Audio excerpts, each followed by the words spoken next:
So yeah, everything is doing well and coming along. And like I said, some things have gone by, like the gladiolas and the hollyhocks, but in their place I got zinnias coming up now, and I got cosmos, and they will continue on until frost and give me all kinds of color along with those coreopsis.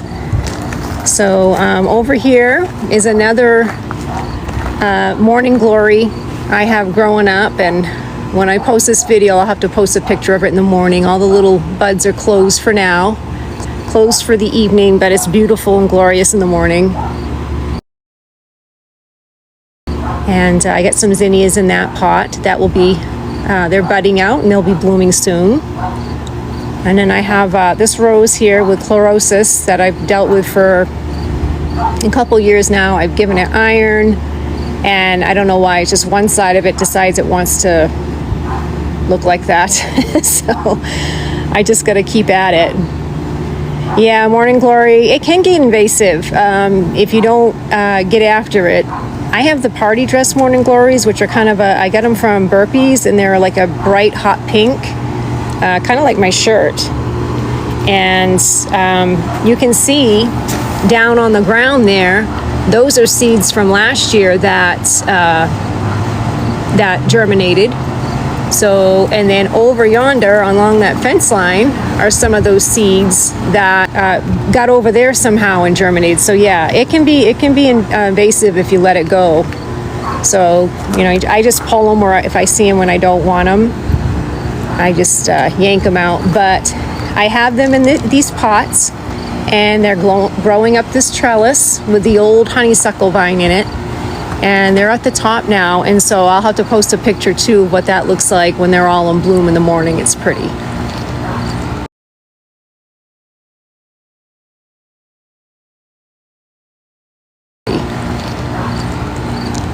And then over here I have my trumpet vine. I got to keep after that as well. Keep that clipped weekly because that just goes nuts. And I have morning glory that germinated in here with the wisteria, and so I wrapped it around the wisteria there just to let it kind of do its thing and have something to climb on. And I have more morning glory on that obelisk down there in the my south garden, so that'll be climbing up there and making a pretty show with some pretty colors too. So I like it because it can handle our heat and our dryness here in New Mexico. I've tried like clematis and it just scalds and burns, and it doesn't do well here, you know. So, but the morning glory, it's tough. It likes it here, provides a lot of color, and so I just I've been going with that now. I've been really happy with that. But yeah, it's mid-July. Can you all believe that? Mid-July already. This summer is just moving right along. I mean, I'm excited for fall. I have to water twice a day. I mean, I love my beautiful blooms and the colors and tending garden. But as a gardener, and some of you gardeners out there may agree with me that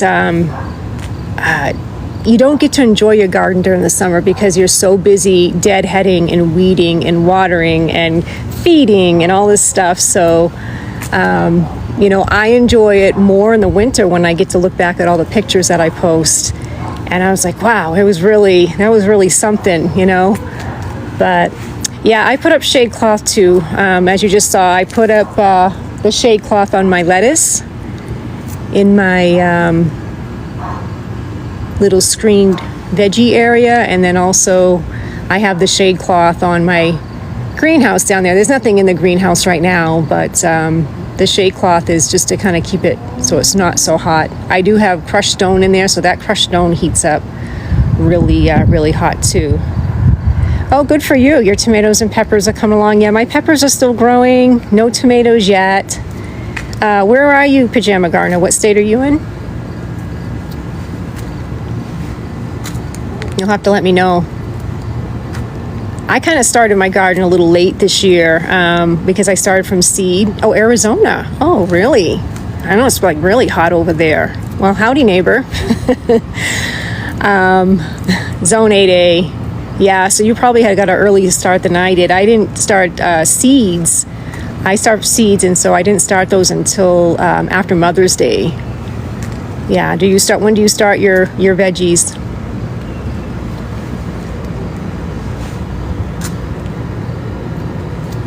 Yeah, I start really a little later this year. And you know what? That's okay, because my season here is long.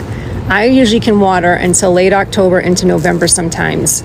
And it is a long season, especially when I turn on the water in April. I'll start turning on my watering zones in April. And, oh, you did? You lived in Rio Rancho in Albuquerque? Oh, neat. Yeah, it's beautiful here. I love it. I'm originally from Maine. My husband's military career brought us out here, and he retired, and we decided to stay. Oh, wow. February. Outside? Or do you start them inside and then transplant?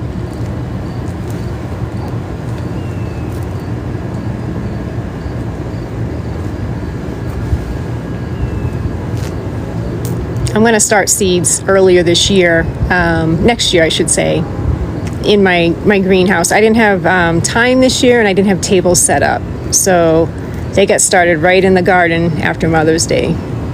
Oh yeah, and then this is this urn here. I planted zinnias. I plant zinnias in this every year.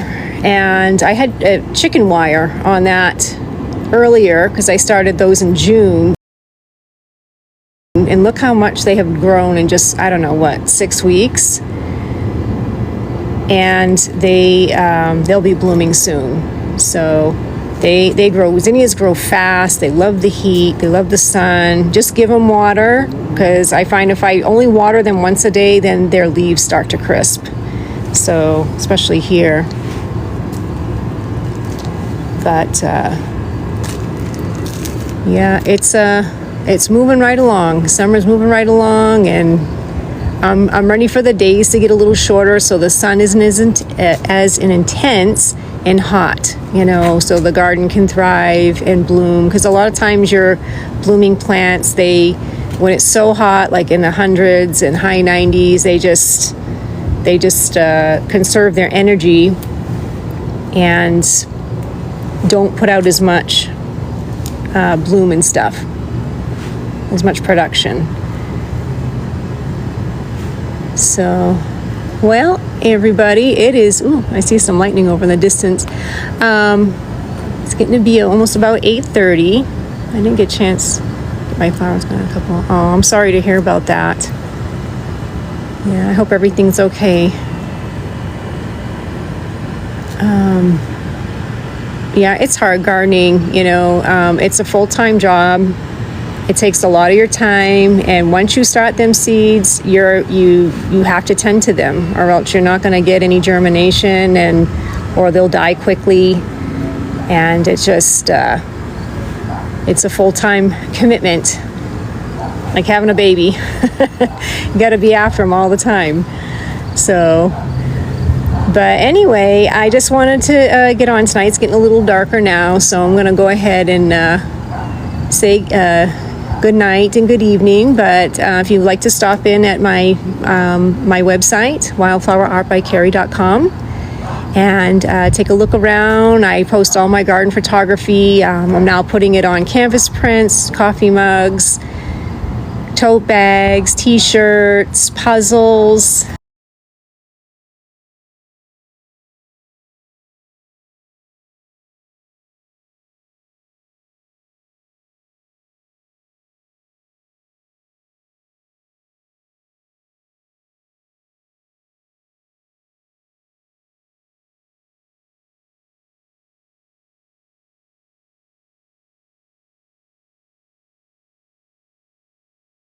And all the wildflower artwork that's framed in shadow boxes, all those flowers were grown here and harvested, dried, and pressed by myself.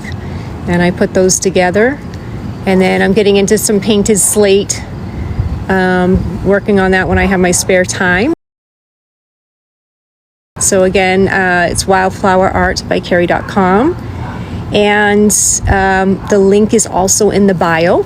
So you can go from there and then see my link tree and all my other websites that I have. But anyway, it was nice speaking with you and having you all on my TikTok live tonight, and I'll get this video posted hopefully by this weekend, and we'll be posting more content as the weeks go on and doing some more lives. So I hope you all have a wonderful evening and a wonderful weekend ahead.